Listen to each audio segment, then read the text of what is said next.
네, 하나님 여러분 사랑하십니다. 아멘. 아멘. 네. 뭐 안 사랑한가 봐요. 하나님 여러분 사랑하십니다. 네. 우리 신앙생활은 내 안에 계신 예수님을 닮아가는 삶이에요. 네. 내 안에 계신 예수님과 하나 된 삶을 사는 겁니다. 이게 우리 신앙생활이죠. 예, 그리고 이러한 신앙생활이 참된 내가 살아갈 신앙생활이라는 것이 명확히 비춰지면 우리는 이렇게 신앙의 굴복이 있는 게 아니라 일정하게 따라가는 것 같아요. 뭐 급변하게 변한 건 아니지만 이제 하나님이 하나하나씩 세워가시는 것 같아요.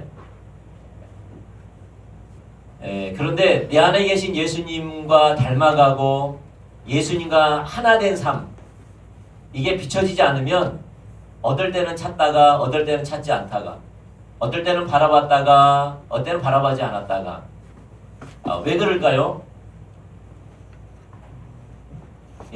우리 신앙생활의 목적이 내 안에 계신 예수님, 그 예수님을 닮아가고 예수님과 하나 되고 예수님이 나를 통해서 나타나는 그게 참된 신앙생활이다. 이게 우리가 명확히 좀 비춰지면 좋겠죠. 네, 그렇게 비춰질 때 우리는 알아가면 되는 거고 인도한 대로 순종하면 되는 거지요. 그러한 의미에서 우리는 신앙생활을 봐야 됩니다. 설교를 들어야 됩니다. 그러한 의미에서 설교를 들으면 내 안에 계신 예수님과 교제하는데, 닮아가는데, 하나가 되는데, 동행하는데 도움이 될 줄 믿습니다. 아멘. 그래서 우리 신앙의 본질은 내 안에 계신 예수님을 알아가는 겁니다. 그분은 내 안에 살아 계시는가? 그분은 나를 사랑하시는가? 그분은 능력이 어떤 분이신가? 그분의 마음은 뭔가? 왜 나의 삶을 인도해 가시는가? 이 환경을 왜 주셨는가? 내가 어떻게 하기를 바라시는가? 내가 뭘 선택하기 원하시는가? 어떤 언어를 사용하기 원하시는가? 나의 삶의 패턴은 어떻게 하기를 원하는가? 상대방을 대하는 태도는 어떻게 원하는가? 나의 상대방을 어떻게 존중하기를 원하는가? 이렇게 내 안에 계신 예수님을 알아가는 것이 신앙의 본질입니다. 아멘? 지금까지 그걸 살펴봤어요. 그래서 예수님은 어떤 분이시고 하나님은 나를 어떻게 생각하시고 나와 어떤 교제를 하기 원하시고 어떻게 인도하시고 말씀하실 때는 어떻게 말씀하시고 내가 어떻게 반응하기 원하시고 세상을 살아가면서 물질을 사용하면서 사람을 대할 때 아니면 내가 시간을 활용할 때 오늘 하루 어떻게 살기를 원하시는지 그 하나님을 알아가는 거지요. 왜냐하면 알아간 만큼 하나 되니까. 알아간 만큼 내 안에 예수님을 의지할 수 있으니까. 알아간 만큼 내가 나는 죽고 예수가 그의 뜻을 나타낼 수 있도록 내어드리는 삶을 살 수 있으니까 우리의 삶의 핵심은 본질은 하나님을 아는 것입니다. 아멘. 그리고 예수님을 알아가는 것뿐만 아니라 사랑하는 겁니다. 동전의 양면처럼 하나님이 원하시는 것은 내 안에 계신 예수님을 사랑하는 거지요. 여러분을 구원하시고 여러분 안에 계신 주인이신 여러분의 생명이신 예수님을 전 존재로 사랑하는 겁니다. 그게 하나님의 갈망입니다. 세 분의 갈망이죠. 그래서 우리가 그렇게 하나님을 사랑하는 겁니다. 아멘. 그런데 오늘은 뭘 살펴보기 원한다면 내 안에 계신 예수님을 알고 이제 사랑하는데 사랑하는 것이 뭐와 연결되어 있다면 순종과 연결되어 있어요.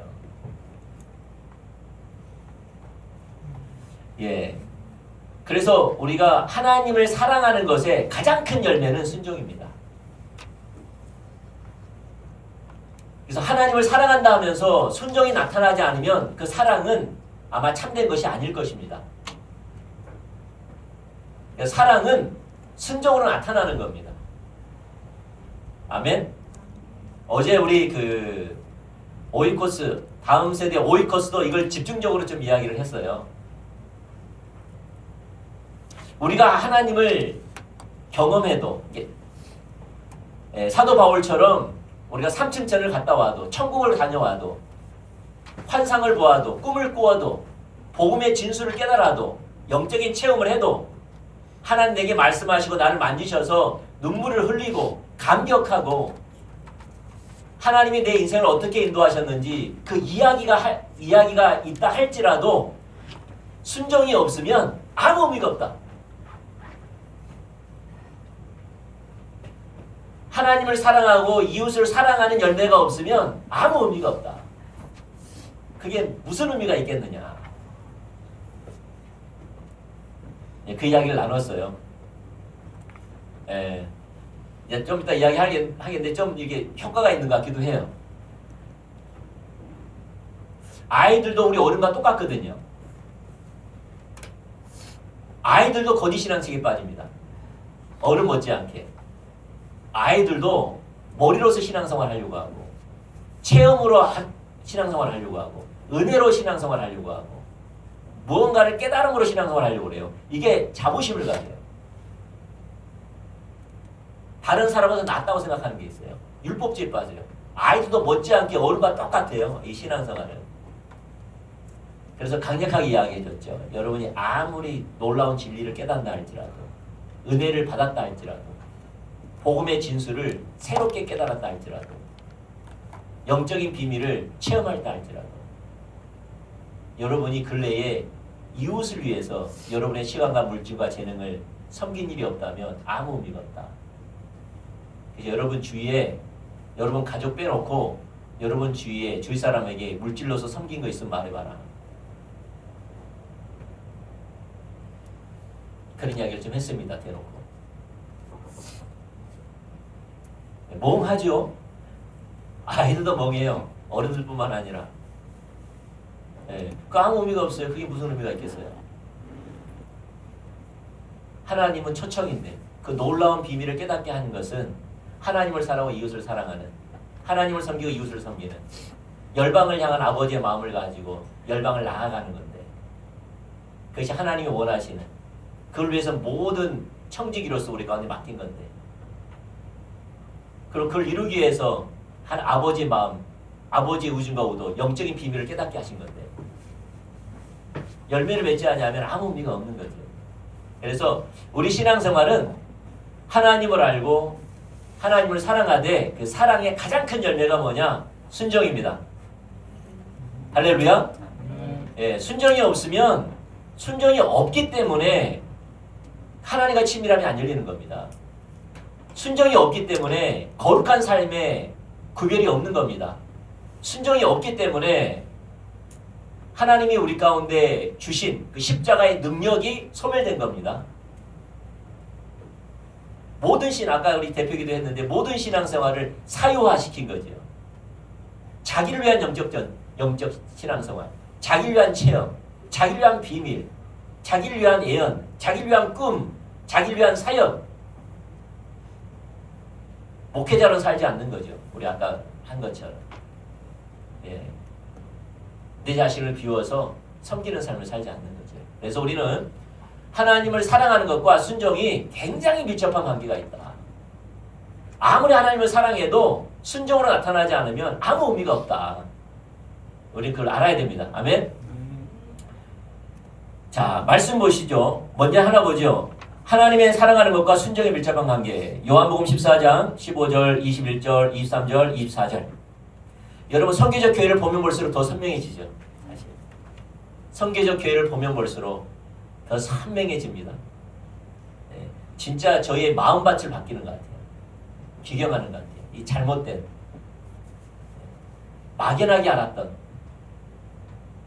어떤 면에서는 그림자밖에 몰랐는데 아는 것처럼 여겼던 제가 그걸 보면서 느껴요. 그래서 이번에 우리 그 LH 공사 기독교 신우회 설교할 때 선교적 교회로 할까 싶습니다. 설교. 쉽지는 않지만 어떻게 해보려고 합니다. 자, 우리 15절, 21절, 23절부터 24절 한번 읽어볼까요? 시작. 너희가 나를 사랑하면 나의 계명을 지키리라. 나의 계명을 지키는 자라야 나를 사랑하는 자니 나를 사랑하는 자는 내 아버지께 사랑을 받을 것이요 나도 그를 사랑하여 그에게 나를 나타내리라. 예수께서 대답하여 이르시되 사람이 나를 사랑하면 내 말을 지키리니 내 아버지께서 나를 사랑하실 것이요 우리가 그에게 가서 거처를 그와 함께 하리라. 나를 사랑하지 아니하는 자는 내 말을 지키지 아니하나니 너희가 듣는 말은 내 말이 아니요 나를 보내신 아버지의 말씀이니라. 아멘. 오늘 이 말씀에 보면 이러한 법칙이 관계가 형성되지요. 하나님을 사랑하는 사람은 하나님께 순종한다. 하나님을 사랑하지 않는 사람은 하나님께 순종하지 않는다. 하나님께 순종한 사람은 하나님을 사랑하는 사람이다. 하나님께 순종하지 않는 사람은 하나님을 사랑하지 않는다. 라는 관계가 형성될 수 있겠죠. 헨리 블루갈 목사님 책에 보면 12단원에 보면 하나님과의 친밀한 사랑의 본질에 대해서 나열합니다. 네 가지는 다음과 같습니다. 첫 번째, 우리는 우리의 존재를 다 걸고 하나님을 사랑해야만 한다. 두 번째, 우리는 하나님의 통치권에 완전히 순복해야 한다. 세 번째, 우리는 하나님을 실질적이고 개인적으로 경험해야만 한다. 네 번째, 우리는 하나님을 완전히 의지해야만 한다. 이 네 가지를 헨리 블루갈 목사님은 하나님과의 친밀한 사귐의 중요한 네 가지 요소를 말하는 겁니다. 우리는 이 네 가지 요소에서 두 가지를 볼 수 있어요. 하나는 그 용어의 의미가 잘 나타나 있다는 겁니다. 용어의 의미. 두 번째는 서로 연관관계가 있다는 거예요. 연관관계. 먼저는 헨리 블루갈 목사님이 말한 것은 이거예요. 요지는 우리 모두는 하나님을 사랑할 수 있어요. 우리 모두는 하나님의 통치권에 순복할 수 있어요. 우리 모두는 하나님을 의지할 수 있어요. 문제는 뭐냐면은 하나님을 사랑하되 전 존재로 사랑하고 하나님께 순복하되 온전히 순복하고 하나님을 의지하되 완전히 의지하는 것은 다른 문제라는 거예요. 우리는 하나님을 사랑하고 하나님 통치권에 거하고 하나님을 의지하려면 전 존재로 사랑하고 완전하게 순복하고 완전하게 의지해야 되는데 우리는 내가 원하는 만큼만 사랑하고 내가 좋게 여기는 것만 순종하는 것은 성경이 말하는 하나님과의 친밀한 교제 가운데서 하나님을 사랑하고 그분의 통치권에 순복하고 그분을 의지하는 것이 아니라는 거예요. 헨리 블루갈 목사님. 누구나 하나님을 사랑하고 순복하고 의지할 수 있으나 중요한 것은 그 의미의 용어의 의미처럼 전 존재로 완전하게 온전하게 의지하고 순복하는 것은 다른 문제라는 거죠. 그래서 이 시대에 많은 사람들이 자신이 나는 하나님을 사랑해, 나는 하나님의 통치권에 순복해, 나는 하나님을 의지해 라고 말하지만 실제는 안 한다는 거예요. 실제를 들어봤더니 자기가 원하는 만큼만 자기가 좋게 여기는 것만큼만 순복하고 의지했다는 거예요. 하나님을 의지하되 다른 것을 겸하여 의지했다는 거예요. 그러니까 당연히 하나님과 친밀함이 열리지 않고 거룩한 삶이 되지 않고 당연히 십자가의 능력이 그 안에 있지 않다라는 거죠. 아멘. 걸려면 완전하게 걸어야죠. 의지하려면 온전하게 의지해야 되죠. 사랑하려면 전 존재로 의지할 때 모든 걸 그분께 걸 때 내 안에 계신 예수님께 걸 때 친밀함이 열리고 육신과 세상과 구별되어지고 내 안에 계신 예수님의 능력이 내 삶에 폭발적으로 나타난다는 거예요. 아멘. 적당히 한다는 거지요. 그게 혼합주의입니다. 그래서 혼합주의는 뭐냐? 전 존재로 완전히 온전히 이걸 빼는 거예요.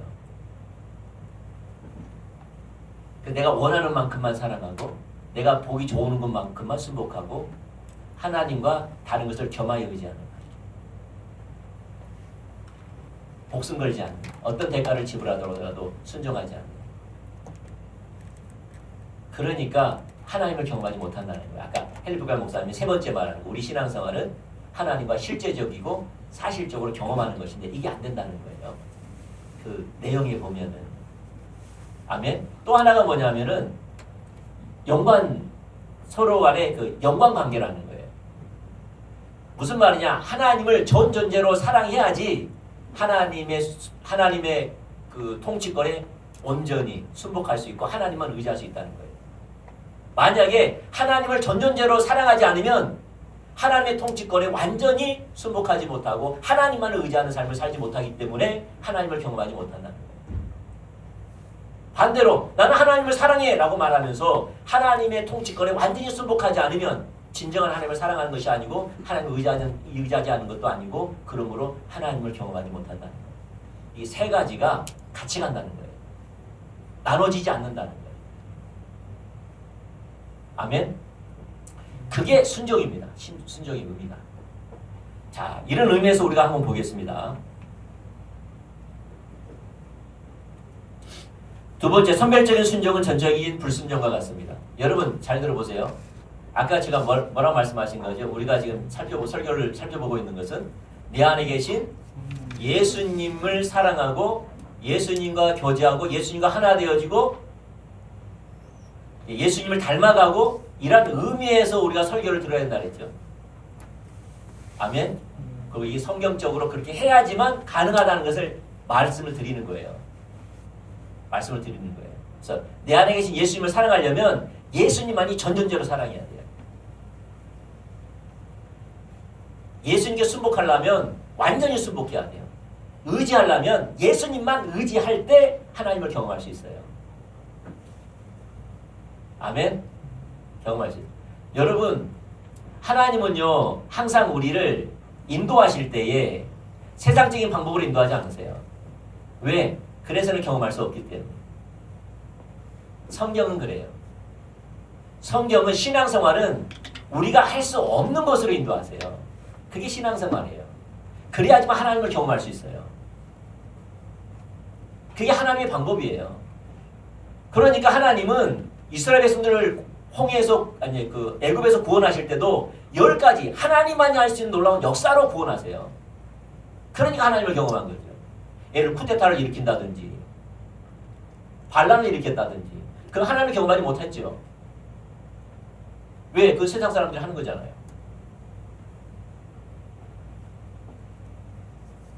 그래야 그래요?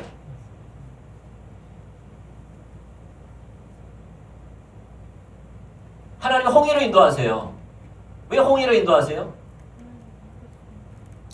사람이 할 수 없는 것을 하기 위해서 홍해로 인도하시는 거예요. 광야로 인도했어요. 먹을 것이 없는 광야로. 그들이 가져온 것들이 다 소진될 것을 알면서도 광야로 인도하셨어요. 왜 광야로 인도하셨지요? 사람이 할 수 없는 것을 이루기 위해서 광야로 인도했어요. 왜 요단강을 건너라고 하면서 하나님이 말씀하신 길을 따라 하라 그래요? 다리도 놓고 배도 만들면 되는데 하나님의 목적은 하나님을 경험하게 하기 위함이에요. 여력성을 무너뜨릴 때 왜 세상적인 방법을 하지 않으세요? 하나님을 드러내기 위해서요. 아이성 하다가 아이성은 세상적인 방법을 하려고 했지요. 군사적인 우위로 점하려고 했지요. 근데 실패했습니다. 왜 실패하게 하셨을까요? 실패도 하나님이 하신 거죠. 왜 실패하게 하셨죠? 신앙생활 잘못 이해했기 때문에.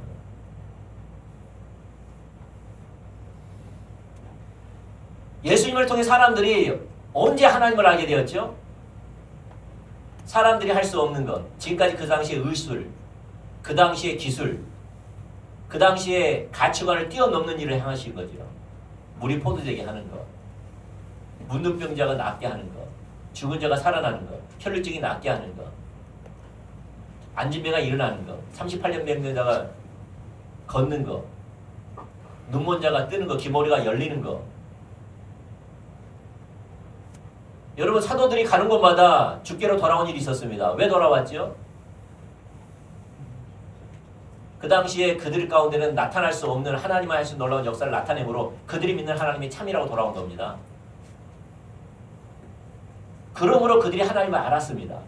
하나님은 이런 식으로 우리를 하나님을 알게 하십니다. 세상적인 방법이 아니에요. 그렇다면 여러분 삶 속에 몸이 아프고 물질이 어렵고 문제가 있고 환난이 있다 할지라도 하나님 방법으로 해야지 하나님은 하나님을 경험하게 하는 겁니다. 왜? 하나님은 우리의 행복을 위해 존재하지 않으세요.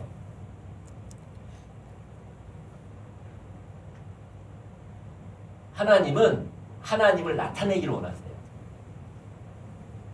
그리고 하나님을 신뢰하기 원하고 하나님을 따르기를 원하세요. 그럼 우리가 언제 따르느냐? 하나님을 경험할 때 따라요. 내 인생을 걸고. 왜? 그분은 살아계시니까. 그걸 경험하기 원하세요. 그걸 방해하는 것이 자기중심성이라는 거예요. 세상중심성. 세상의 이성과 논리, 판단, 경험. 다른 말로 우리의 경험, 지식, 행동 양식, 우리가 살았던 삶, 우리가 안전하다고 생각하는 가치관, 이것이 방해예요. 그러니까 신앙생활은 내가 방해해요. 다른 사람이 방해하는 게 아니에요. 아시죠? 신앙생활을 누가 방해해요? 내가 방해해요. 방해하는 것은 우상은 어디 있어요? 내 안에 있어요. 내가 우상이에요. 내가 방해해요. 다른 사람 아니에요. 환경이 아니에요. 내가 방해해요. 자기 중심성이 우상이라니까요. 내가 살았던 방식으로 살려고 그래요. 내 성질대로 하려고 하고 내 기질대로 하려고 하고 내가 원하는 삶을 살려고 해요. 내가 우상이에요. 자기 중심성이 타락의 본질이라고요. 내가 방해하는 거예요. 그래서 성경은 자기 자신을 부인하라는 거예요. 십자가에 죽었으니까 너 자신을 부인하라는 거예요. 너를 하나님 삼지 말라는 거예요. 너를 우상 삼지 말라는 거예요. 너를 대적하라는 거예요. 육신을 대적하라는 거예요. 할렐루야. 그래서 하나님은 우리가 할 수 없는 것으로 인도하세요. 걸면 걸어야 돼요. 하나님의 통치권에 완전히 순복해야 되고 하나님을 의지하려면 하나님만 의지해야 돼요. 그래 하나님을 경험해요. 혼합지 둘 다 추구하니까 신앙생활이 엉망인 거예요. 하나님을 사랑하되 내가 원하는 만큼 사랑하고 하나님의 통치권에 순복하되 내가 좋게 보이는 것만큼만 순종하고 하나님을 의지하되 다른 것을 겸하여 의지하고 하나님을 의지하다가 결정적일 때는 하나님이 안 보이니까 내 방법대로 해버리고 그래서 하나님을 경험하지 못하는 거야. 그러면 하나님을 경험하지 못하면 믿음이 생기지 않아요. 왜냐하면 그분은 이론에 불과해요. 이제 과거의 하나님에 불과해요. 지금은 믿지 않아요. 지금은 사랑하지 않아요. 의지하지 않아요. 능력 없는 삶을 살아요. 형식적인 삶을 살아요. 그 신앙생활은 종교화되기 시작하고 그리고 세상 사람들이 똑같은 고민, 근심, 걱정 똑같은 가치관을 가지고 살아가요. 똑같이 염려하고 똑같이 행복을 추구하고 똑같은 안녕을 추구하고 똑같은 평안함을 추구해요. 그리고 그것이 보장되는 것을 추구해요. 세상 사람화되기 시작하는 거예요.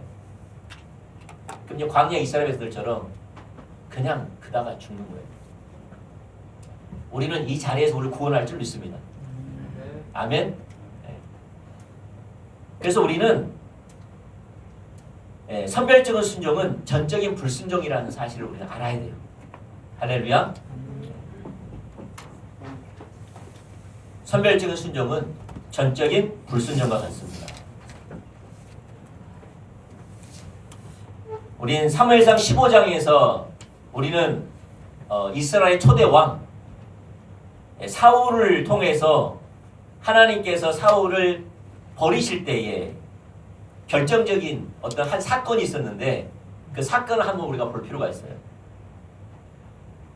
그것은 먼저 하나님이 사울에게 기회를 줬습니다. 원래는 하나님이 버리셨거든요. 다시 말해서 전쟁을 했는데 그 사무엘이 오기 전에 자신이 제사를 지냈어요. 그러면서 하나님이 당신을 버린다 그랬거든요. 근데 하나님이 다시 한번 기회를 주신 거예요. 마지막 기회였어요. 그게 하나님 마음이에요. 나 너 버린다. 근데 잘 안 버리세요. 감사하게도 사울에게도 한 번 더 기회를 줬어요. 어떤 기회를 줬느냐? 하나님이 그 시대에 아말렉을 심판하려고 작정하셨어요. 그들의 악을 보고 심판하시면서 사울을 들어쓰셔서 아말렉을 나라를 없애려고 했어요. 여러분도 알다시피요. 그때 사울이 순종했다면요. 예, 아말렉이라는 그 나라가 이스라엘을 힘들게 하진 않았을 거예요. 근데 그때 하나님 뭐라고 말씀하셨냐? 사무엘을 통해서 사울에게 말하기를 하나님 말씀하셨는데 당신이 아말렉을 치되 그 땅에 호흡하고 있는 사람이든 동물이든 다 죽이소서. 왜냐하면 당신을 통해 하나님 그 나라를 심판하기 원하십니다. 내가 알겠습니다라고 전쟁을 시작한 거예요. 그게 3절에 나옵니다. 읽어보죠. 시작. 지금 가서 아말렉을 쳐서 그들의 모든 서유를 남기지 말고 진멸하되 남녀와 소아와 젖먹이는 아이와 우양과 낙태와 나귀를 죽이라 하셨나이다 하니 다시 호흡하는 모든 사람과 동물을 죽이라고 그랬어요. 왜냐하면 심판하려고 하셨기 때문에 그 나라를 없애려고 했거든요. 근데 사울은 아말렉 왕을 제외한 그리고 살찐 짐승 소수를 제한 모든 사람과 모든 동물을 죽였습니다. 그게 8절과 9절 시작. 아말렉 사람의 왕 아각을 사로잡고 칼날로 그의 모든 백성을 진멸하였으되 사울과 백성이 아각과 그의 양과 소의 가장 좋은 것 또는 기름진 것과 어린 양과 모든 좋은 것을 남기고 진멸하기를 즐겨 아니하고 가치 없고 하찮는 것은 진멸하니라. 그런데 이상하게 사울은 사무엘에게 보고하면서 내가 하나님께 완전히 순복했습니다 라고 보고를 해요. 왜냐하면 본인이 99%는 순종했기 때문에 온전히 순복했다고 생각한 거예요. 그래서 13절에 이렇게 말하죠. 시작. 사무엘이 사울에게 이른즉 사울이 그에게 이르되 원하건대 당신은 여호와께 복을 받으소서 내가 여호와의 명령을 행하였나이다 하니 이걸 하나님이 사울의 불순종을 한탄하시면서 내가 그를 버리겠다고 완전히 최종적으로 작정했습니다. 10절과 11절 시작. 여호와의 말씀이 사무엘에게 임하니라 이르시되 내가 사울을 왕으로 세운 것을 후회하노니 그가 돌이켜서 나를 따르지 아니하며 내 명령을 행하지 아니하였음이니라 하신지라. 사무엘이 근심하여 온 밤을 여호와께 부르짖느니라. 여기서 뭐가 문제죠? 순종을 하되 뭐가 문제예요? 선별적인 순종이 문제인 거죠. 선별적인 순종. 여러분, 선별적인 순종은 전적인 불순종과 같습니다. 우리가 사울 왕을 본 것처럼 99%는 순종할지라도 온전히 순복하지 않았기 때문에 전적인 불순종이라고 이야기합니다. 아각 한 사람 살렸는데 기름지고 살찐 소수의 짐승만 남겼는데 하나님은 전적인 불순종으로 이해한다는 거죠. 이게 하나님 원하시는 순종의 의미입니다. 성경이 말하는. 이거 있습니다. 혹시 여러분은 또 잘못 이해할 수 있어요. 이 말은 성경에 나와 있는 하나님의 모든 말씀을 완전하게 순복해야 한다는 말이냐? 그 말은 아니에요. 만약 그런다면 어느 누가 그렇게 살겠어요? 성경에서 하나님께서 하라 하지 말라는 것이 얼마나 많은데 그걸 하나도 빠짐없이 완전히 순복하라고 말하는 의미로 이해한다면 우리 가운데 사울보다도 버림을 당한 사람은 더 많겠지요. 근데 그 말이 아닙니다. 여기서 말하는 완전한 순복은 하나님이 내게 말씀하셨을 때 아멘. 뭐라고요? 하나님이 내게 말씀하셨을 때, 하나님의 길을 보여주시고 하나님 나를 인도하시고 하나님 뜻과 목적을 내게 보이셨을 때, 그때 내가 완전하게 순복하지 않으면 곧 선별적인 순종은 전적인 불순종으로 오신다는 거예요. 그 말입니다. 아멘.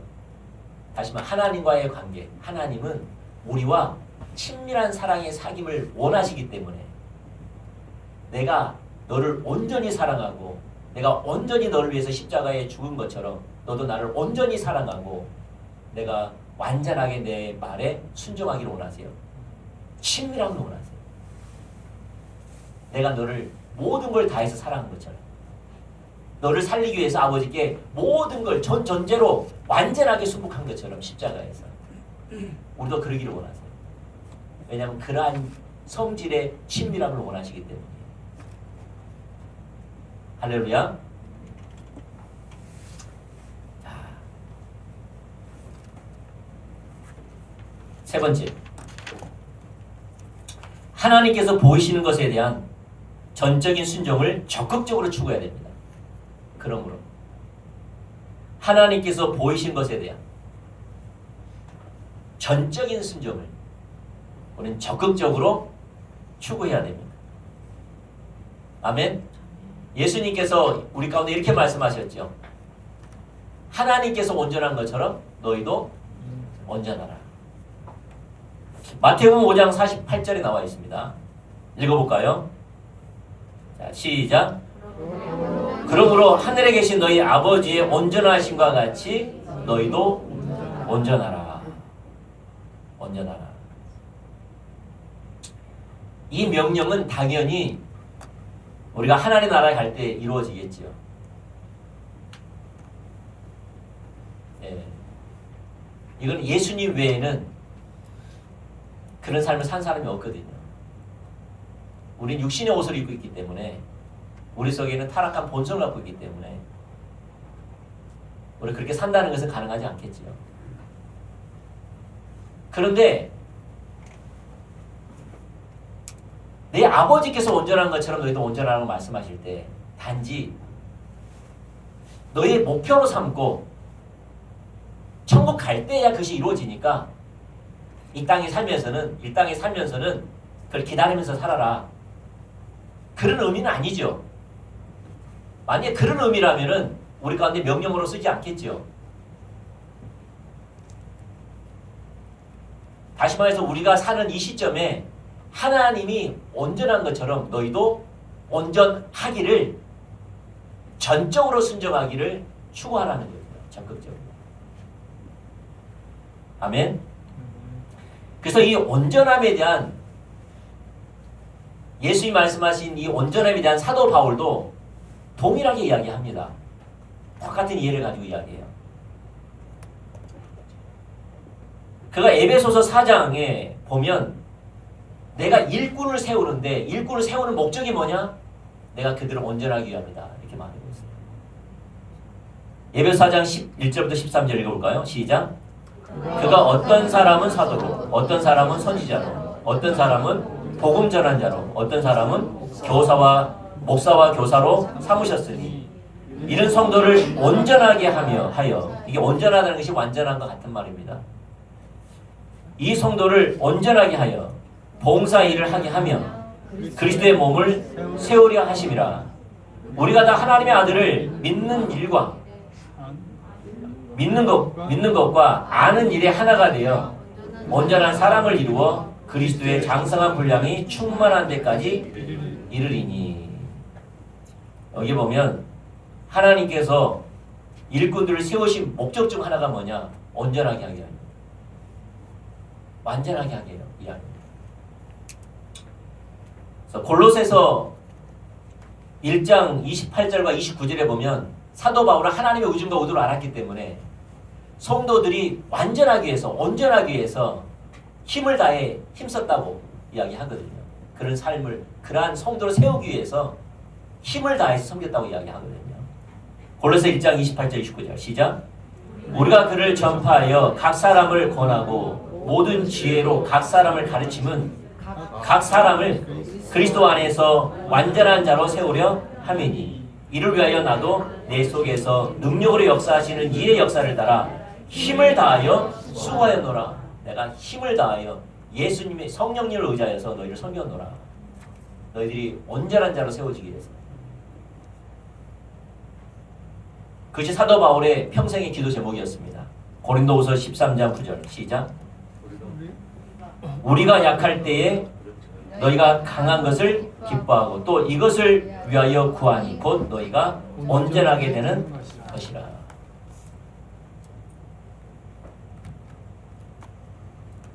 그렇다면 이제 우리가 좀 더 살펴본 게 완전하다, 온전하다라는 말의 의미가 뭐냐 이 말이죠. 왜냐하면 하나님이 원하시고 하나님 원하신 걸 알기 때문에 사도 바울이 헌신하면서 섬겼던 것인데, 그리고 사도 바울이 그가 마음속 깊은 곳에 하나님께 기도하는 기도 제목이었는데,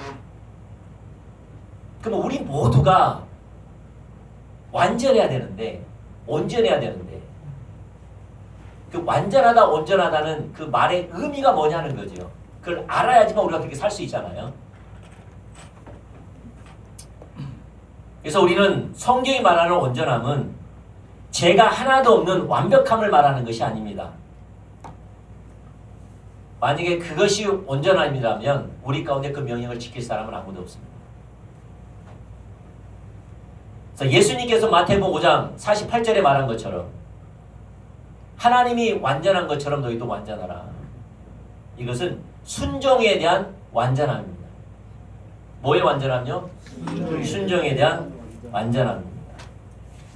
우리가 하나님을 사랑하기 때문에, 곧 내 안에 계신 예수님을 사랑하기 때문에 예수님의 인도하시고 예수님의 길을 비추시는 성령의 인도를 따라 우리는 어떤 대가가 지불된다 할지라도, 사람들의 오해와 사람들의 핍박과 사람들의 조롱이 있다 할지라도, 무시가 있다 할지라도, 업신여김이 있다 할지라도 순종하는 거예요. 그게 성경이 말하는 온전함입니다.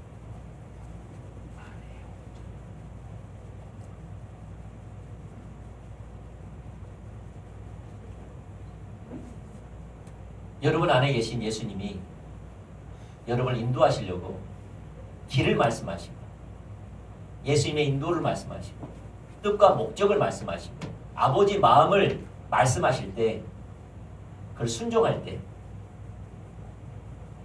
어떤 대가가 지불된다 할지라도,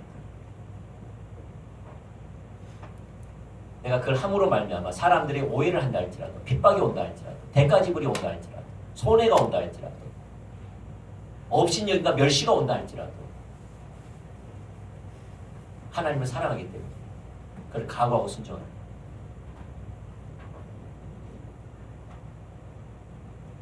아멘. 이번 주 금요일 날 여러분의 주인은 누굽니까? 라고 질문한 거 있죠. 여러분의 주인은 누굽니까? 여러분 배우자? 그게 나와 있어요. 배우자가 여러분 주인입니까? 배우자가 하는 대로 합니까?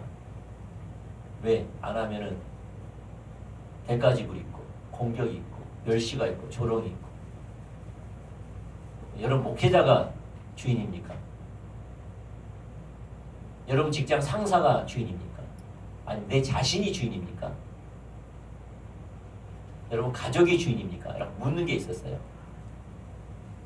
이렇게 되면 쉬운 대답이 아니에요. 이렇게 살려고 할 때 진짜 주인이 드러나요. 거짓이 드러난다 이 말이에요. 우상이 드러나요.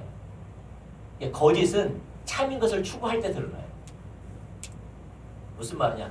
예수님께서 말씀하시고 예수님께서 인도하시고 예수님께서 원하시고 예수님께서 뜻과 목적을 보이신 기록된 진리를 통하여서 말씀하실 때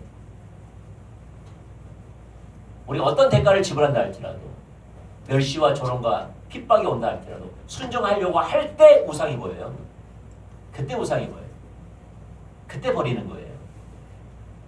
여러분이나 저나. 예수님이 이렇게 말씀하십니다.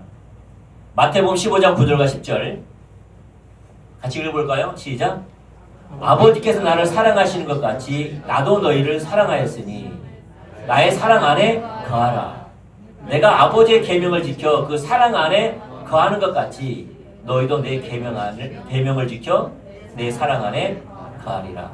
먼저 아버지께서 예수님을 사랑하셨습니다. 아멘. 그 예수님이 아버지의 사랑 안에 거하기 위해서 순종했습니다. 말씀을 지켰습니다. 똑같습니다. 예수님이 우리를 사랑하셨습니다. 2000년에 십자가에서 확정하셨습니다. 그 사랑은 지금도 변함이 없습니다.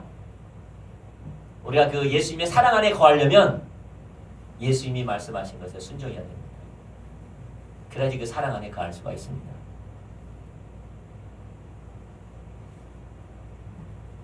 아멘. 그러나 아쉽게도 우리는 100% 완전하게 순복할 수는 없어요. 아멘. 아, 이상하다. 아까 90%를 뭐라 그랬는데 완벽하게 순종할 수는 없어요. 그럼 불가능하죠. 어느 날 우리는 완벽하게 순종한 것 같아도 뒤돌아보면 하나님의 은혜였어요. 완벽하지 않았어요. 그럼에도 불구하고 하나님이 후한 눈과 후한 점수로 그렇게 봐주신 거예요. 그는 사도 바울도 이렇게 고백해요. 빌립보서 3장 11절과 14절 읽어보죠. 시작. 내가 이미 얻었다 함도 아니요 온전히 이루었다 함도 아니라 오직 내가 그리스도 예수께 잡힌 바 된 그것을 잡으려고 달려가노라.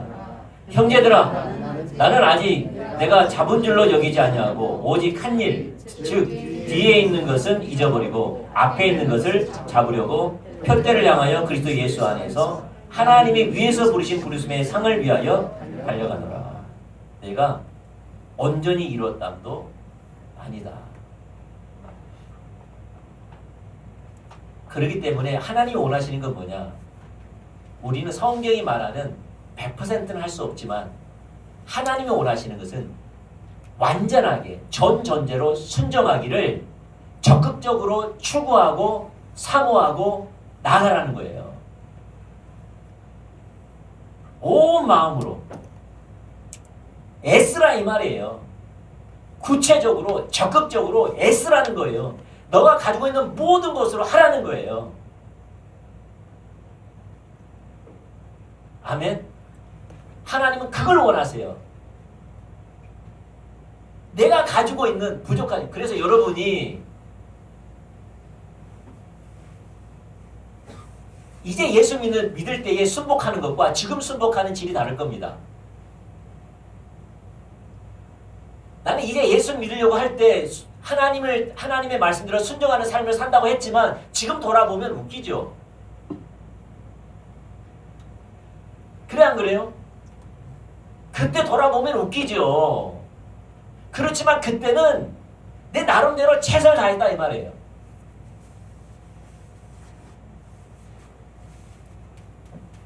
아멘. 그래서 하나님이 그때 기뻐하셨어요.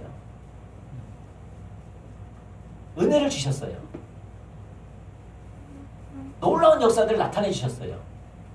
왜? 100%는 아니지만 내가 가지고 있는 모든 것으로 순복하려고 했기 때문에.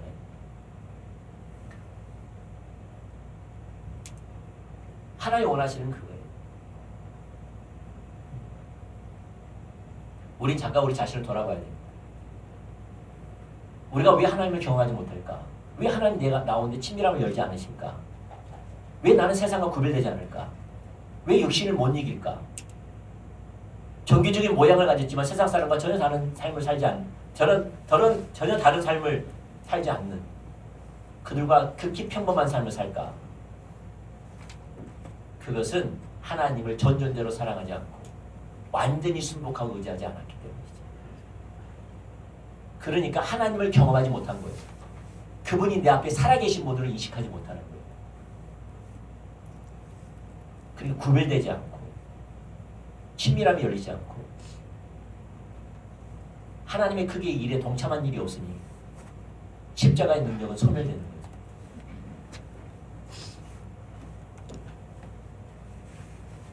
그래서 하나님이 내게 말씀하신 것을 전적으로 순종하기를 축복합니다. 아멘. 여러분, 이번 주 금요일날 하나님이 찬양 인도하면서 그런 감동을 주셨죠. 나눴는데 우리는 연약한 게 참 많아요. 죄가 많아요. 우리 삶에 깔려있는 게 죄예요. 맞습니까?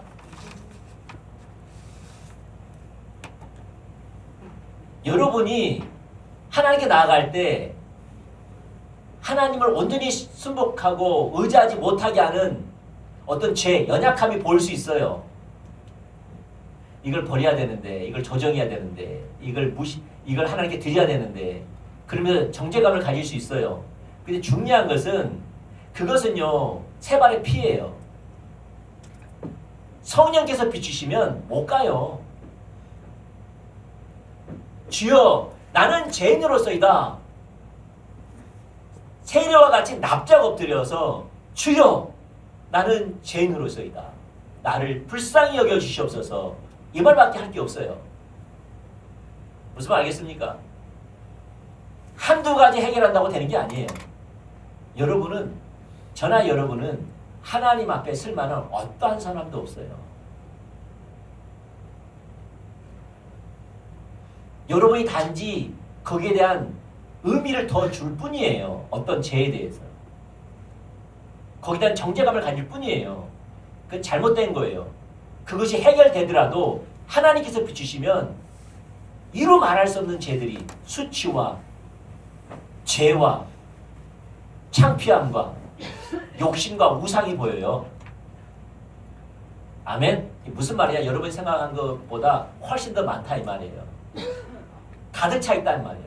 근데 신앙생활은 그것으로 한 게 아니라는 거예요. 자기의 의로 하는 게 아니라는 거예요. 원래 나는 그런 자이니까 하나님께 맡기라는 거예요. 그걸. 왜 여러분이 그걸 해결하려고 하냐 이 말이에요. 말씀하시지도 않았는데. 그리고 하나님은 그 말씀하지 않으세요.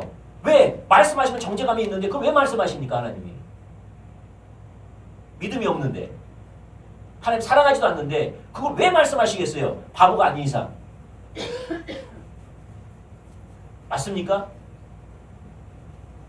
그건 하나님이 맡기면 하나님이 점차적으로 그것이 해결할 때까지 기쁨이 되고 열망이 되게끔 할 겁니다. 그 해결할 때는. 할렐루야. 그건 하나님께 맡기고 내가 변화시킬 것도 아니고 내가 조정할 것도 아니고 내가 버릴 것도 아니잖아요. 그럴 의미 없잖아요. 원래가 하나님께 맡기고 하나님 때에 그걸 하나님께 맡기고 내가 할 것은 아니니까 맡기고 이제 나는 살아가는 게 결단하는 거예요. 뭐예요? 내게 보여주시면 순종한다 이 말이에요. 무엇이든지. 근데 하나님은 나를 한 단계 한 단계 한 단계 인도해 가시지. 아브라함처럼 너의 자식을 모리아산에 가서 번제물로 드리라. 그런 말 하지 않으세요. 그러면 누가 순종하겠어요? 우리 가운데. 우리 가운데 자식이 우상인 사람 많은데. 누가 하겠냐 이 말이에요. 요새 자식이 아니라 손주가 우상이라고. 자식은 주여 삶아 드시든지 구워 드시든지 알아서 하시고 손주는 안 됩니다. 그런다니까. 요새 그러네요. 알죠? 자식에 들어가는 음식도 뺏어가서 손주 주고 싶다는데요. 난 잘 이해가 안 되지만 그런다 하더라고요. 근데 우리 보고 그렇게 하겠냐 이 말이에요. 하나님. 아브라함도 그렇게 안 했는데 처음부터 하나님을 신뢰하고 좋으신 하나님이시잖아요. 우리 하나님은 좋으신 분이시잖아요. 사랑의 하나님이시잖아요. 날 잘 아시는 분이시잖아요. 가장 좋은 코치고 가장 날 도와주시는 분이잖아요. 친구잖아요. 상담자잖아요. 하나하나 인도하실 분이시잖아요. 할렐루야. 그분을 신뢰하고 하나님이 내게 말씀하시면 작은 것에서 말씀하시면 온 마음으로 순종하라 이 말이에요. 목숨 걸고. 따라가면 하나님이 알고 하나님의 진리가 소중하고 하나님이 인도하는 것이 복이고 이러면서 하나님으로 충만케 될 때 기쁨이 될 때 그 비밀을 깨달을 때 하나님 나라의 원리를 깨달을 때 다른 것들도 그렇게 하기 원하면서 깨지는 거예요.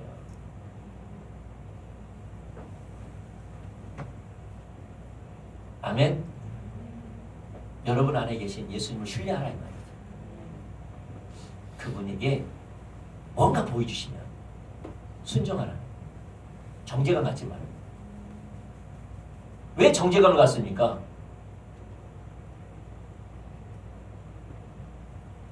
여러분의 영적 위치를 좀 낮추세요. 어린아이면서 성숙하다고 하니까 정죄감이 오지요.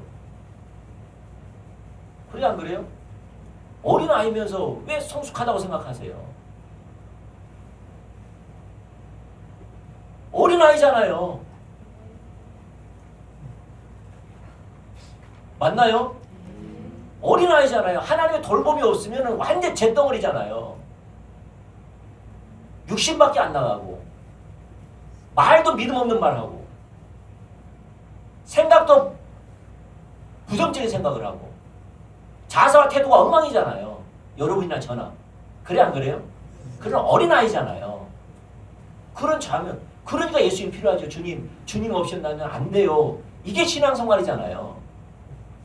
맞나요? 근데 나의 신앙생활을 올려놓으니까 문제인 거예요. 대단하지도 않는데 뭐 하나 경험했다고 뭔가 깨달았다고 뭔가 하나 이렇게 좀 순종했다고 경험했다고 내 영적인 수준을 높여버리면 안 되죠. 사도 바울은 주님을 영적인 수준이 높이면 높을수록 난 죄인 중에 괴수라 그랬는데 그게 영적인 수준인데 다시 말해서 예수님 아니면 안 된다는 거예요. 내가 나은 것은 죄밖에 없다는 것을 아는 것이 영적 성숙인데 오해한 거죠. 할렐루야. 그러니까 우리가 기도 안 하면 돼요? 안 돼요? 안 돼. 그 기도하는 거예요. 기도가 뭡니까? 제발 좀 도와주세요가 아니에요. 그래 안 그래요? 제발 좀 날 좀 도와주세요. 오늘 주님 아니면 내 육신대로 삽니다. 세상적인 생각하고 삽니다. 나를 위해 삽니다. 내가 하고 싶은 거 합니다. 내 판단으로 판단합니다. 내 말이 다른 사람을 죽입니다. 내 행동이 하나님의 영광을 가립니다. 아시죠? 내 신앙이 그것밖에 안 돼요. 주님. 제발 날 좀 구원해 주세요. 날 좀 도와내 주세요. 이게 기도잖아요. 아멘? 그래서 누가 기도하느냐? 우리의 영적인 위치를 아는 사람이 기도해요. 누가 기도하지 않느냐? 자기가 하나님 원하시는 영적인 위치에 있지 않고 자기를 바리새인들처럼 높여놔서 그래요. 뭘 의식으로? 누가 자기 죄를 지적하면 난리를 치고 자기 허물을 들추면 난리를 치고 예수님이 들추고도 난리를 치고 사도 바울이 들추고도 난리를 치고 그 자리에 가면 되는데 아멘? 영적인 위치가 낮음에도 불구하고 높다고 생각하니까 문제인 거예요. 다시 말해서 우리 신앙생활은요 그것밖에 안 돼요. 더 보기를 축복합니다. 아멘? 더 비참한 걸 보기를 축복합니다. 주님 날 좀 구원해 주십시오. 호산나 다윗의 자손 예수여 나를 구원해 주세요. 이것이 우리 찬양이 돼야 됩니다. 이게 우리의 부르짖음이 돼야 돼요. 이게 한날의 출발이 돼야 됩니다. 할렐루야. 그러면 하나님이 긍휼히 많으신 하나님께서 오시겠다는 거예요. 부모로서 오시겠다는 거예요. 강한 용사로 오시겠다는 거예요. 지혜로 오시겠다는 거예요. 거룩함으로 오시겠다는 거예요. 너를 구원할 자로 오시겠다는 거예요. 아멘? 그래서 나에게 나가지 못하는 것들이 나가는 거지요. 지혜가 나가고 착한 행실이 나가고 긍휼한 마음이 나가고 상대방을 향한 부드러운 마음이 나가고 야, 내 안에 예수님이 살아 역사하시는구나. 나와 함께 하시는구나. 주님 고맙습니다.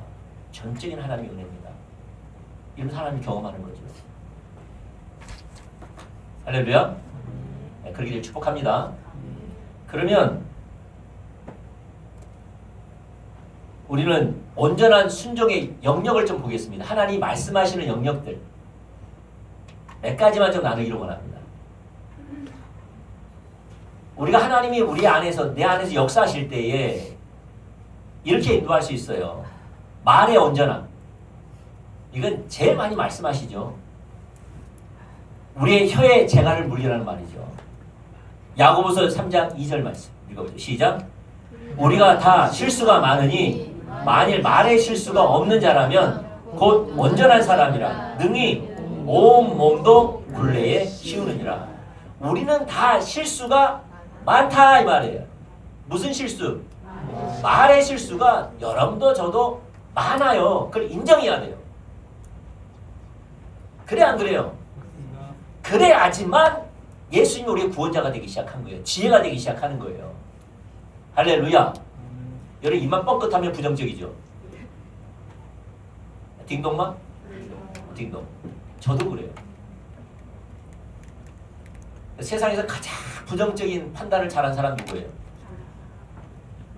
좋은 것도 많은데 부정적으로 해석하려고 하죠. 그 사람 좋은 것도 있는데 안 좋은 걸 보려고 끄집어내려고 하는 게 있죠. 그래 안 그래요? 그래요. 여러분도 나도 같아요. 그래서 성경을 써놨어요.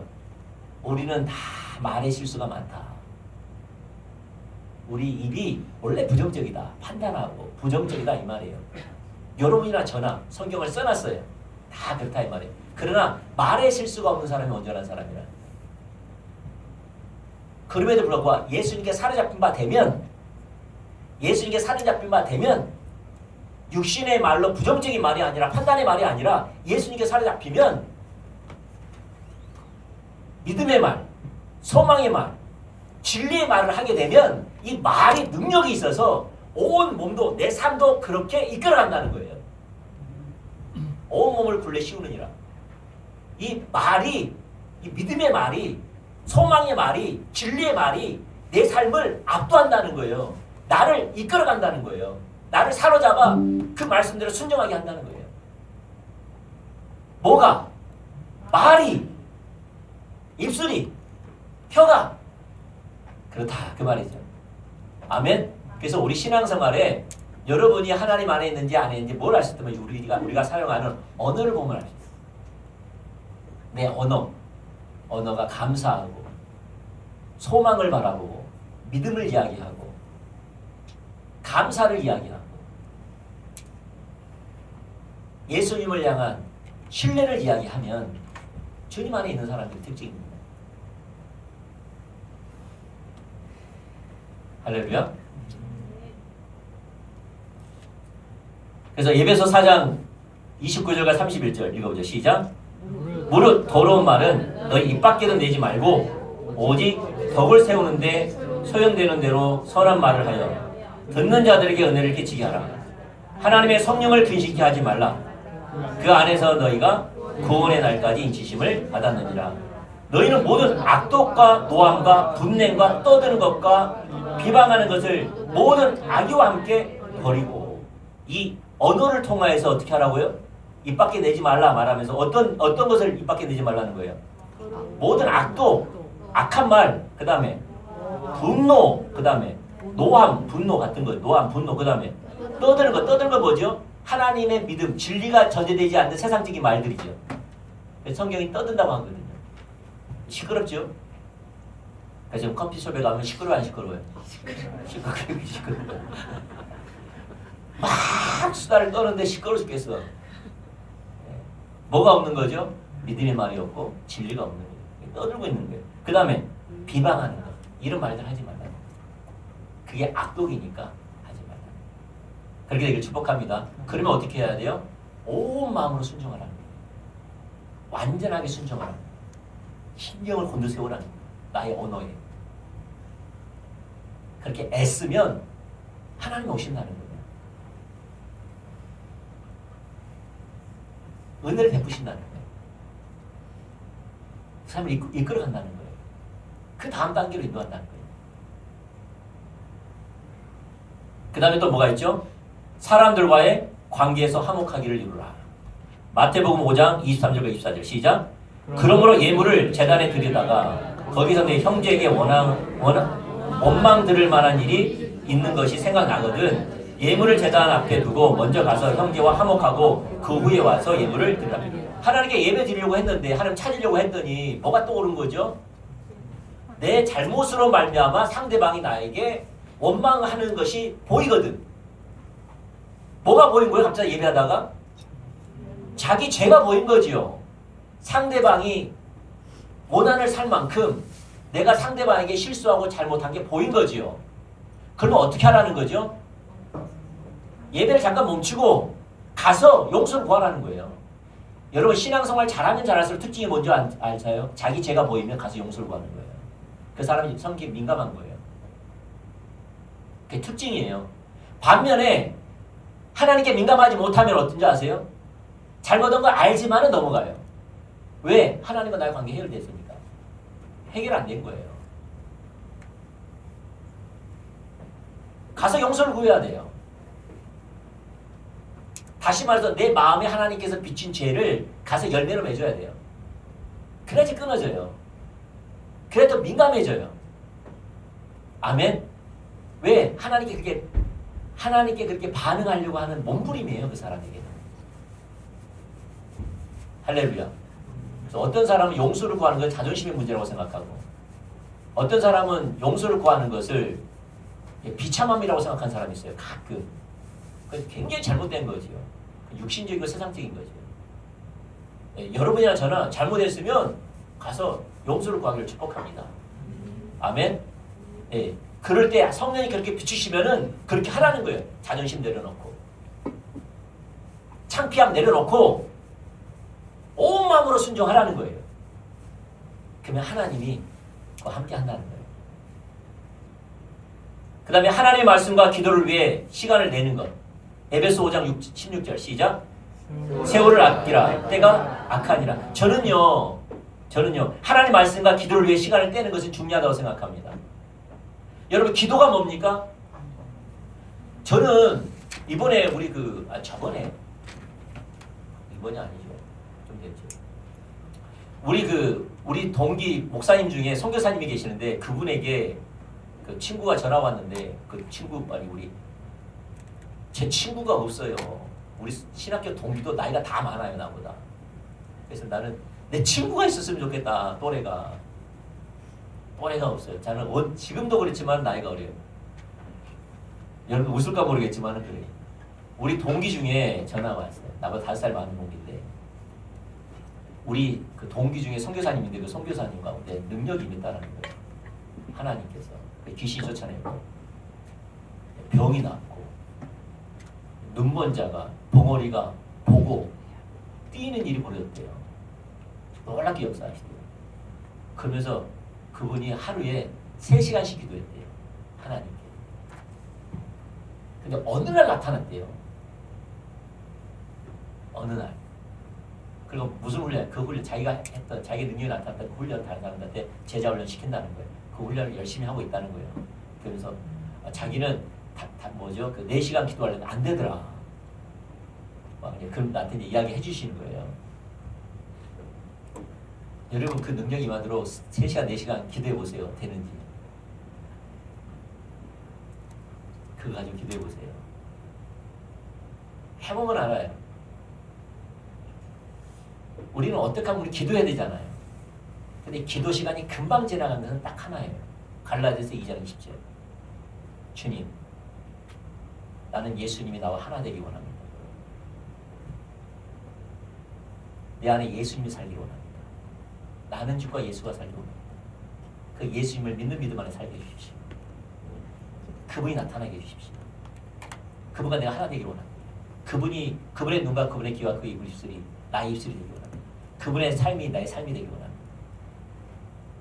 그분은 어떤 분이십니까? 그의 능력은 어떤 분이십니까? 그분의 마음은 뭡니까?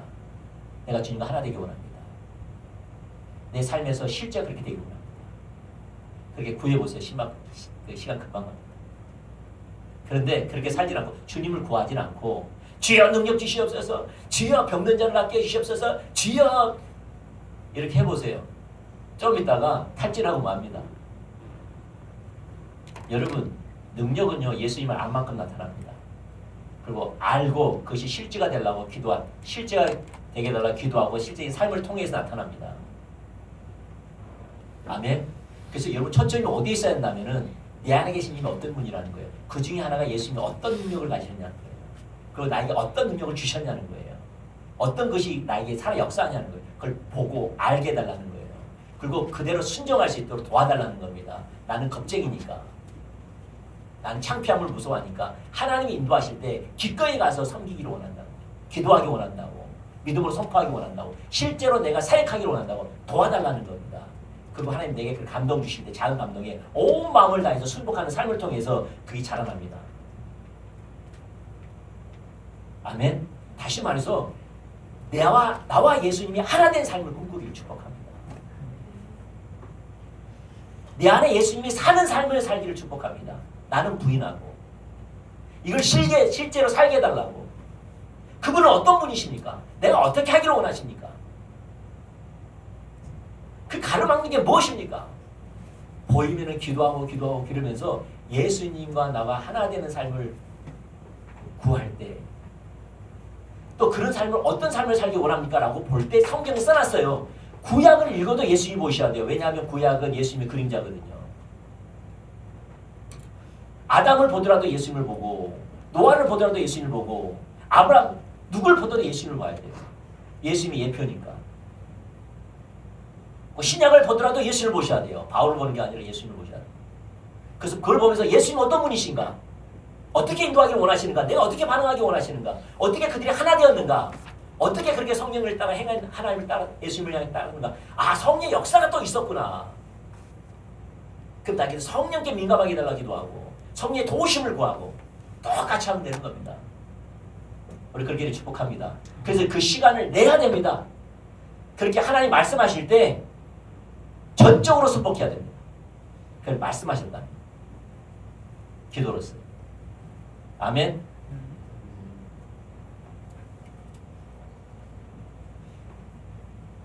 그 다음에 하나님의 나라와 이웃을 위해 우리의 돈과 시간을 드려야 됩니다. 마태복음 6장 20절과 21절 시작. 오직 너희를 위하여 보물을 하늘에 쌓아두라. 거기는 좀이나 동력이 해하지 못하며 도둑이 구멍을 뚫지 못하고 도둑질도 못함이니라. 내 보물이 있는 곳에 내 마음도 있느니라. 하나님 나라와 이웃을 위해서 내 물질과 시간을 드려야 됩니다.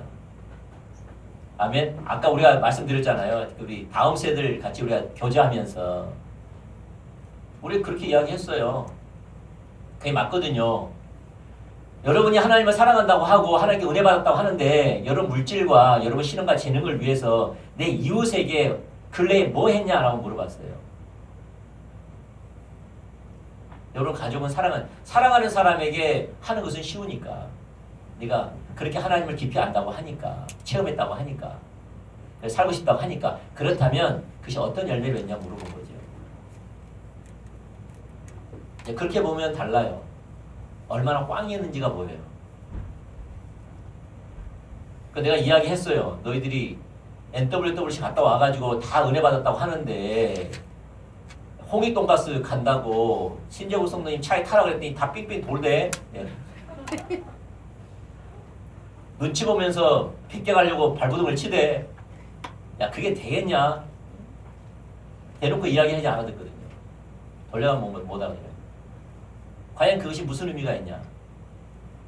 열매를 못 맺으면 누굴 위한 은혜냐? 그게 사유화된 신앙생활, 개인화된 신앙생활이다. 자기밖에 모르는. 자기가 좋으면 좋고 가서 눈물을 흘린들, 어떤 진리를 깨달은들, 어떤 진리를 잘 너희가 정립한들 무슨 의미가 있냐? 열매를 못 맺는데. 그러나 내가 기뻐한 거 있다.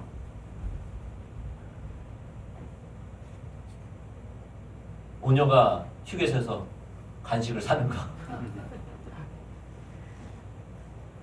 민서가 장학금을 타서 자기 피로가 있는데 그 피로를 같이 나누는 거. 예, 짜장 맛있게 먹었습니다. 강창길 성도님의 그 후원으로 탕수육까지 먹었습니다. 배 터지게 먹었습니다. 어제 얼마나 먹었는지 못 오겠더라고요.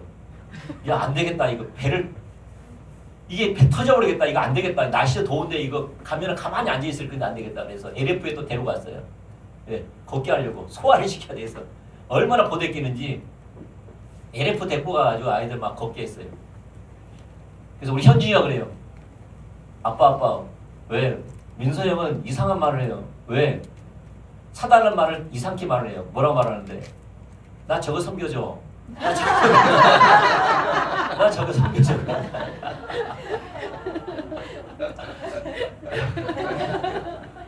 민서는 사달란 말 안 한대. 나 저거 선교적. 웃으면서 얘기하는 거. 왜냐하면 내가 그렇게 막 이제 가르쳤으니까 애가 이제 장난삼아 또 이제 이야기한 거예요. 왜? 이거 아무리 하는데 뭐야 섬기지 않으면 아무 의미가 나 이거 섬겨줘서 한쪽은 맞는 말이죠. 예, 그렇게 섬겨달라는데 웃으면서 한 거지만 우리가 하나님을 사랑하고 영적 체험을 하고 십자가 복음을 추구한다고 하고 진리를 깨닫다고 한다면 내 물질 내 재능 내 시간을 나와 아무 상관이 없는 사람한테 어떻게 사용했냐는 거지. 그게 있냐는 거지. 이해관계를 떠나서 그게 없다면 무슨 의미가 있냐는 거지. 그게 그러니까 친밀함이 없는 겁니다. 그러니까 하나님 뒷받침하지 않는 겁니다. 그러니까 하나님을 경험하지 못하는 겁니다. 아버지 마음을 못 깨달아진 겁니다. 배울 수가 없는 겁니다. 자기 자신을 가지고 위해 쓰는 것이 우선입니다. 그 남은 걸 가지고 하나님께 드리고 이웃을 드리려고 하니까 없는 겁니다. 아깝기도 하고 냈을 것도 없는데 신앙의 중심이 바뀐 겁니다. 하나님 중심이 아니라 자기 중심으로 바뀐 겁니다.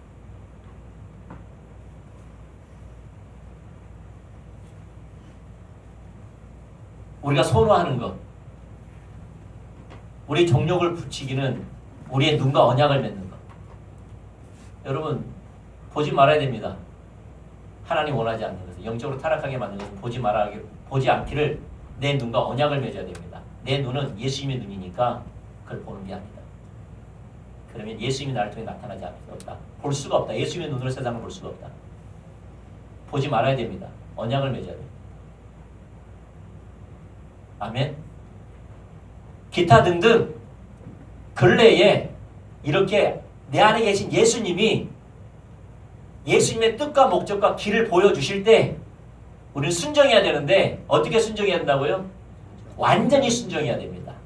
완전히 순종한다는 말은 구체적으로 적극적으로 모든 것으로 순종하기를 결단하는 겁니다.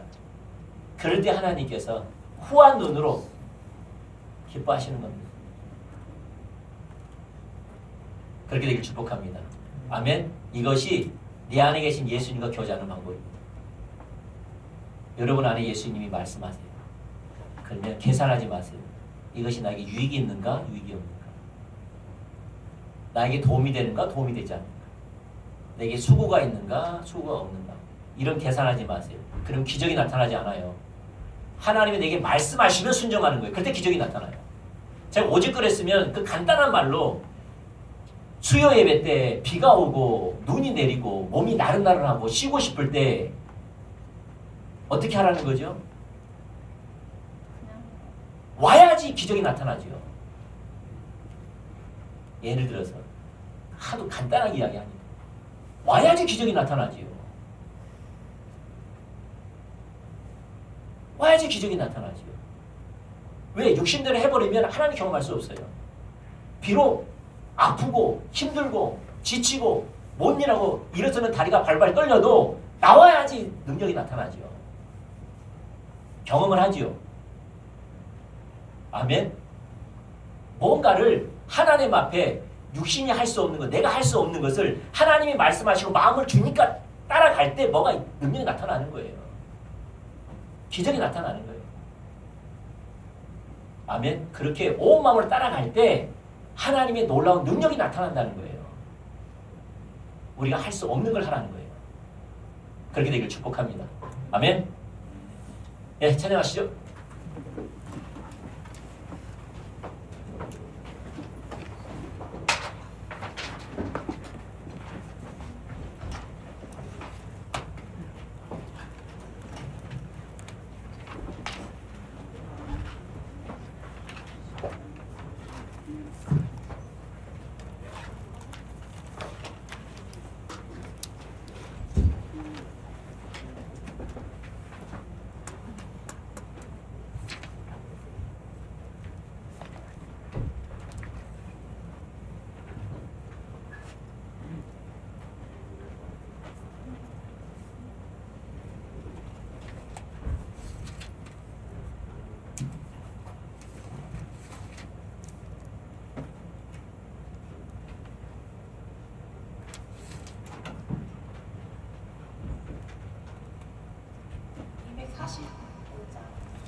아까 사울 왕이 아멜렉과의 전쟁에서 아갑과 그 기름진 또 살찐 짐승 몇은 남기고 거의 90% 이상을 순종했다고 그랬잖아요. 근데 이제 그 사울은 의도적으로 그렇게 한 거예요.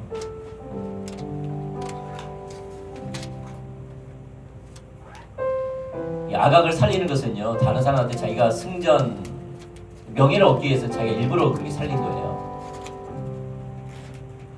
그리고 백성 그 기름진 짐승과 살찜 짐승은 백성들이 그걸 원했기 때문에 그 알면서도 허용한 겁니다.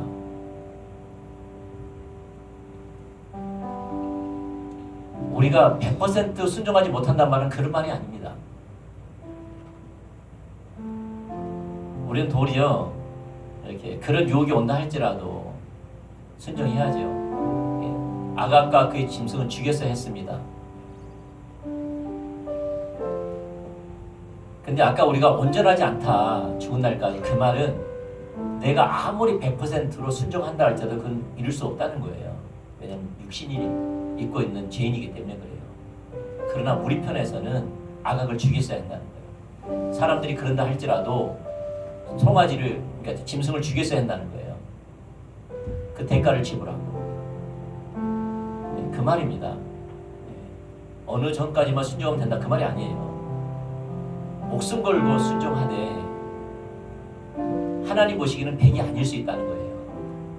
그 죽는 날 천국이, 우리가 천국 가면 이루어질까, 하나님의 기준에 합하게끔 온전할 수 없다는 거예요.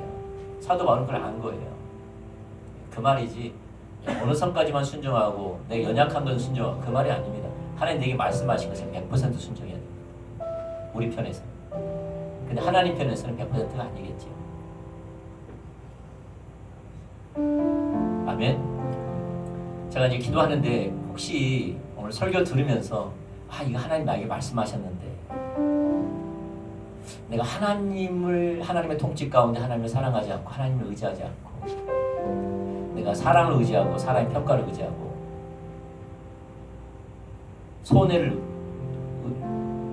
손해에 대해서 대가 지불에 두려움이 있어서 하나님을 신뢰하지 못해서 내가 그걸 안 했구나. 혹시 이런 분 있으시면 잠깐 일어났으면 좋겠어요. 보이시면, 나는 몰라요, 뭔지 모르겠지만, 네. 혹시 그 비추신 분이 있으면, 어떤 부분이 하나님 비추신 분이 있으면 잠깐 일어났으면 좋겠어요.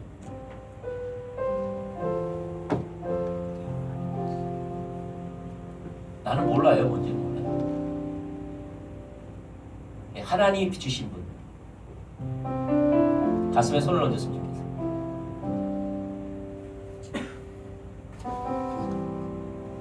자, 기도하겠습니다.